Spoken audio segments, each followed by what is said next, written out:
কেমন আছেন? আশা করি সবাই অনেক ভালো আছেন। আজকে আমার আম্মুর হাতে খিচুড়ি ভুনা আপনাদের সাথে শেয়ার করব। প্রথমে আমার আম্মু একটা পাতিলের মধ্যে পেঁয়াজ, কাঁচা মরিচ, তারপর গরম মশলা দিয়ে তারপর দিয়ে দিল জিরা, রসুন আর আদা বাটা একসাথে মিক্সিং করে ওটা দিয়ে দিল। এখন ভালোভাবে কষিয়ে নাড়াচাড়া দিয়ে দিল।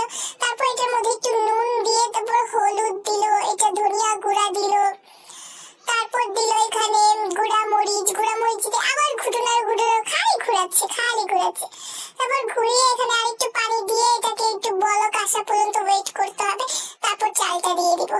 তো এখানে আমরা বলক আসা পর্যন্ত ওয়েট করি, তারপর চালটা দিব। তো এই যে বলক আসার পরে তেল ছেড়ে দিয়েছে, এখন ওইটার মধ্যে চালগুলা দিয়ে দিবে। চালগুলা দিয়ে আবার ঘুটুনাড়ু শুরু করে দিয়েছে।